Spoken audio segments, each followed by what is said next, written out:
Shalom, saya Rahel Wilbela. Saya akan presentasikan tugas saya, yaitu dari surat Yudas, untuk memenuhi tugas dari mata kuliah pengantar perjanjian baru 2. Jadi di sini saya akan menjelaskan tentang surat Yudas dan latar belakangnya, yaitu surat Yudas ditulis oleh Yudas, yaitu saudara Yakobus dan saudara tiri dari Yesus. Surat ini ditujukan kepada orang-orang Kristen pada masa itu untuk memperingati mereka tentang bahaya ajaran sesat yang mulai menyusup ke dalam gereja. Para pengajar sesat ini menyalahgunakan kasih karunia Allah untuk hidup dalam dosa dan menolak otoritas dari Yesus. Yudas menulis surat ini dengan maksud meneguhkan iman para pembacanya dan mendorong mereka untuk tetap setia pada ajaran yang benar. Ia juga mengajar mereka untuk berjaga-jaga, membangun diri dalam iman, dan mendorong sesama agar tidak jatuh dalam kesesatan. Surat ini singkat tetapi penuh peringatan dan dorongan untuk tetap teguh dalam iman Kristen. Selain memberi peringatan, Yudas juga memberi dorongan rohani kepada para pembaca. Ia menasihati mereka untuk tetap membangun diri di atas dasar iman yang teguh, berdoa, serta saling meneguhkan satu sama lain. Dengan demikian, kitab Yudas meskipun singkat, memuat pesan yang sangat kuat tentang kewaspadaan terhadap ajaran palsu dan pentingnya hidup dalam kekudusan dan iman yang murni kepada Allah. Jadi, dalam surat Yudas ini mengajak jemaat-jemaat pada waktu itu untuk berhati-hati atau waspada terhadap ajaran palsu yang disalahgunakan oleh orang-orang yang berada di situ untuk menyesatkan orang-orang yang percaya kepada Tuhan Yesus. Jadi di sini Yudas menulis surat ini untuk membuat orang-orang tetap percaya kepada Tuhan, bahwa hanya Tuhanlah dari semua sumber kebenaran. Dan tujuan penulisan kitab Yudas ditulis oleh Yudas yang memperkenalkan dirinya sebagai hamba Yesus Kristus dan saudara Yakobus. Berdasarkan pernyataan ini dan dukungan dari tradisi gereja, Yudas diyakini sebagai salah satu saudara tiri Yesus, anak dari Maria dan Yusuf setelah kelahiran Yesus. Meskipun demikian, ia tidak menyebut dirinya sebagai saudara Yesus secara langsung, kemungkinan karena sikap rendah hati dan penghormatannya terhadap posisi Yesus sebagai Tuhan. Tujuan penulisan surat ini adalah untuk memperingatkan jemaat Kristen agar waspada terhadap orang-orang yang menyusup ke dalam gereja dan menyebarkan ajaran-ajaran sesat. Yudas menyuruti bahwa orang-orang ini menyalahgunakan kasih karunia Allah untuk membenarkan kehidupannya yang penuh dengan dosa dan pemberontakan terhadap otoritas ilahi. Jadi dalam surat-surat ini ada orang-orang tertentu yang mau mengajak orang-orang yang percaya kepada Tuhan untuk mengikuti ajaran mereka, yaitu untuk menyesatkan mereka supaya mereka tidak percaya lagi kepada Tuhan Yesus.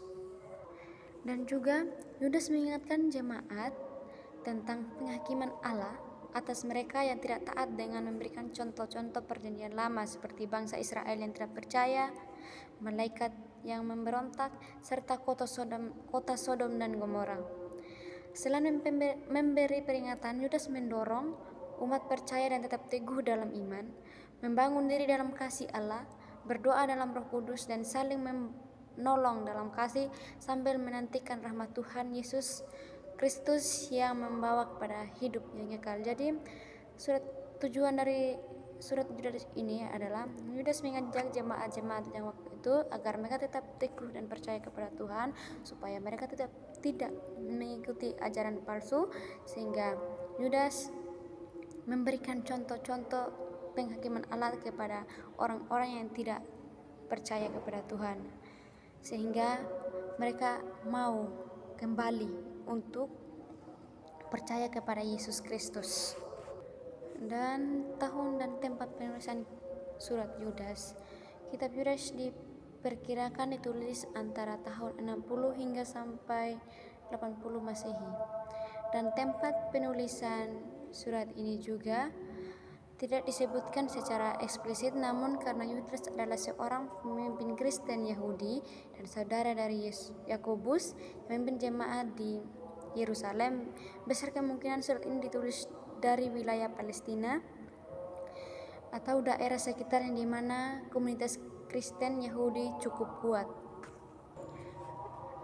Dan garis besar kitab Yudas, yang pertama, salam dan tujuan penulisan dapat kita lihat dalam ayat 1-4. Yudas membuka suratnya dengan salam kepada orang-orang percaya, menyebut mereka sebagai yang dikasihi Allah, dipelihara Yesus Kristus dan dipanggil.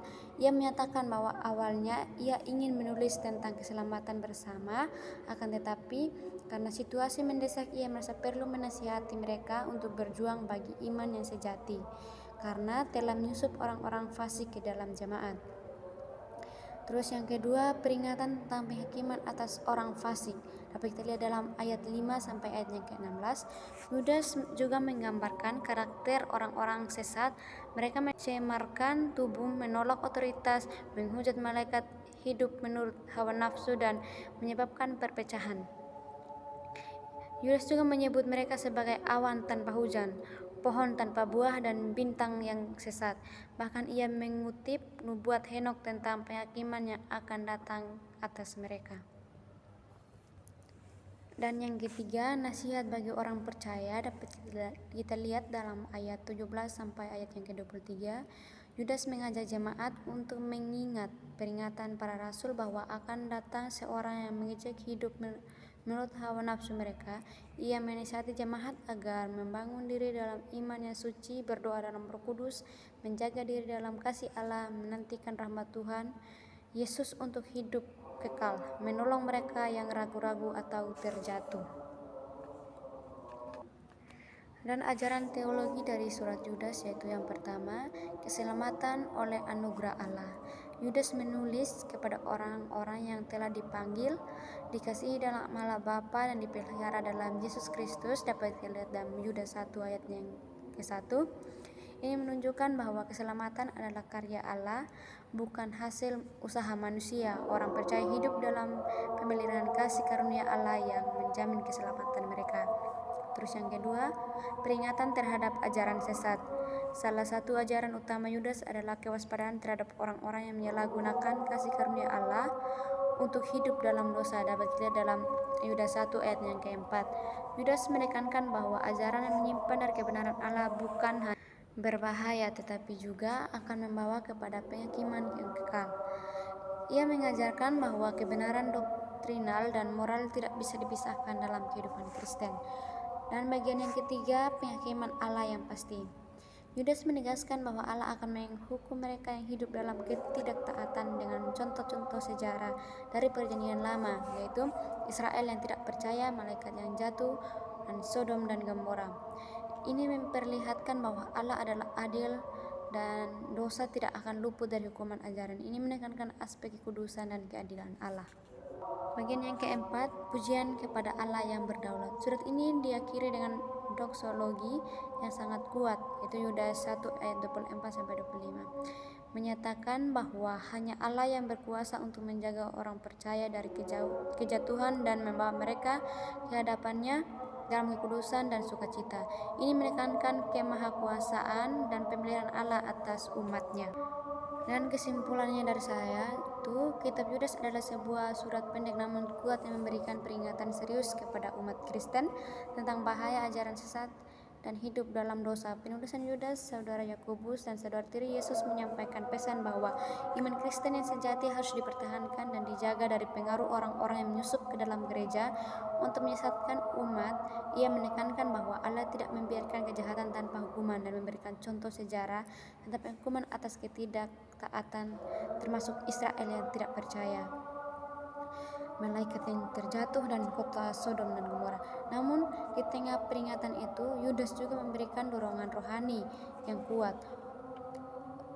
Orang percaya harus membangun diri dalam iman, berdoa dalam Roh Kudus, menjaga diri dalam kasih Allah, dan menolong sesama yang lemah dalam iman. Kejatuhan yang membawa mereka kepada keselamatan yang kekal.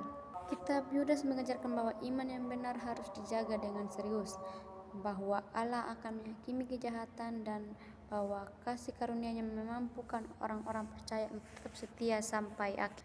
Dan sarannya, umat percaya disarankan untuk berjuang mempertahankan iman yang sejati, yaitu ajaran yang telah disampaikan oleh para rasul, dan tidak membiarkan diri disesatkan oleh pengajaran palsu yang menyalahgunakan kasih karunia Allah untuk membenarkan kehidupan dalam dosa. Selain itu, orang percaya didorong untuk terus membangun diri dalam iman yang kudus melalui doa dalam Roh Kudus, menjaga hidup dalam kasih Allah, dan senantiasa menantikan rahmat Tuhan Yesus Kristus yang memberikan hidup yang kekal. Yudas juga mengajarkan agar jemaat memiliki kepedulian terhadap sesama yang lemah imannya dengan menolong mereka yang ragu-ragu atau mulai terjatuh, sambil tetap berhati-hati agar tak ikut terjerumus dalam dosa mereka. Di atas segalanya, umat diajak untuk bersandar penuh pada kuasa Allah yang sanggup menjaga mereka dari kejatuhan dalam membawa mereka ke dalam kemuliaan-Nya dengan sukacita. Sekian dari hasil kerja saya. Terima kasih, Tuhan Yesus memberkati.